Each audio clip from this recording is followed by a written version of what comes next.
Something I think about often is how chaotic the creative process can feel, especially when you're balancing multiple projects with different deadlines. It's easy to get caught up in the whirlwind and lose track of what needs to get done and when. For me, the answer has been about creating structure, building a system that lets me see the big picture while still giving me room to breathe and adjust as I go.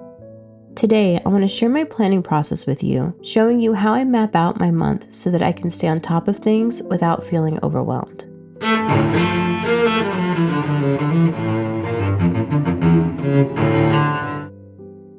I always start with a brain dump or idea download. It's a way to clear the clutter from my mind and put everything on the page, no matter how random or small. I don't worry at this stage about whether something's realistic for the month or not. It's just about gathering every thought, task, or idea floating in my mind. Once I've captured everything, I go back and refer to notes I've scattered throughout previous weeks. This brain dump becomes the central collection point for all of that, pulling everything together in one place. As a creative, quick capture is everything to me. Ideas come at the most inconvenient times, and if you don't have a way to record them immediately, they can slip away. Whether it's using a notebook, an app on your phone, or even voice notes, having a reliable method to capture your thoughts on the fly is vital. Personally, I carry a notebook everywhere, and I also use my phone to quickly jot down ideas when I'm out. The goal isn't to organize them right away, it's just to get them out of your head and into a place where you can revisit them later. Once I have my brain dump, the next step is to start identifying the items with hard deadlines, those non-negotiable events that anchor the month. I then mentally sort everything else into levels of importance, letting the bigger picture guide me. Next comes the real work, building the roadmap. But before I dive into my planner, I like to start with these letter-sized planning sheets where I can break everything down week by week. These pages give me more space to work. I start by layering in the hard dates first, followed by building in preparation time. This step is especially important for me because with ADHD, time has a way of slipping past me. I'll think I have plenty of time for something, and then suddenly the deadline is here, and I'm caught unprepared. That's why creating this roadmap is crucial. It helps me stay attuned to the passing days. By mapping out the month ahead, I make sure I have enough time to prepare for everything, especially the bigger deadlines like speaking engagements or events. You'll notice the pages I'm using have a split design. Part of the page is blank and part is grid. This might seem like an unnecessary detail, but I find it helps. I use the blank side for non-negotiable deadlines, the events or tasks that have to get done, while the grid side is for lower priority tasks and notes. It creates a natural division, a way of quickly prioritizing at a glance. Right now, I'm adding in the hard dates: the Portland Literary Festival on November 1st and the 2nd, the Direbrook panel on the 3rd, a Canva coaching session on the 20th, and a webinar on the 14th and the 15th. Oh, and Halloween parties on the 25th and the 26th.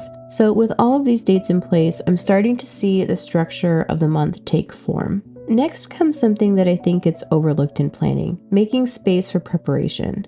And so I like to build that in at this time.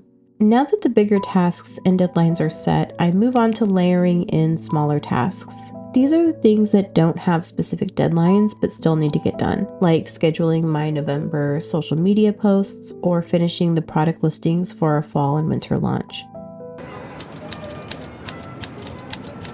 Here's something I think we often forget. Planning isn't about following the most logical structure on paper. It's about listening to what actually works for you. For example, I originally planned to prep for my speaking engagements the week of each event. But as I look at it now, I know that spreading that prep out over the month is going to leave me stressed for the entire month. So I've decided instead to batch all of my speaking prep into the first week of October. This way I can clear my head early on and spend the rest of the month knowing that the prep is out of the way. Once I'm happy with the roadmap, I transfer everything into my planner. I've learned that beyond the general broad strokes of my roadmap, I don't need to plan in detail more than 1 or 2 weeks in advance. By leaving some flexibility, I can adapt when things change, whether I finish a task faster than expected or new priorities arise. Throughout the month, I'll come back to my roadmap, building richer weekly and daily plans from the rough outline I've already created.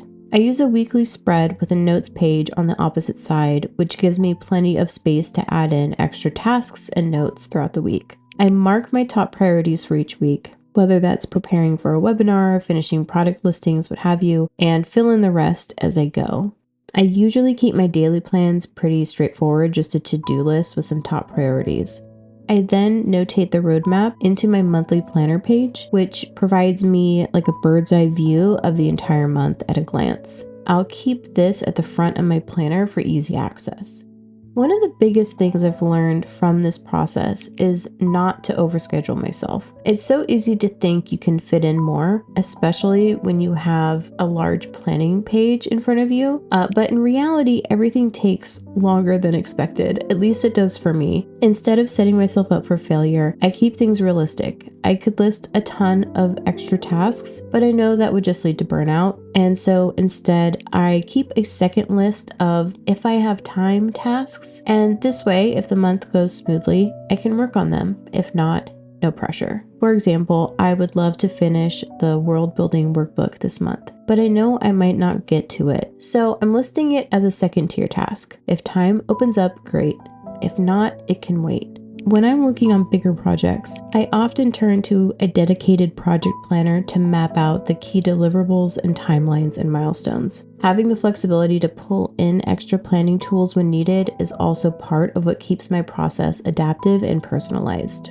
And that's it. This approach helps me stay connected to the passing days without getting bogged down by every small detail. My month is mapped out with clear priorities and room for flexibility. The key is creating a system that works for you, one that's structured enough to keep you on track, but flexible enough to let you breathe. Now, let's get to work.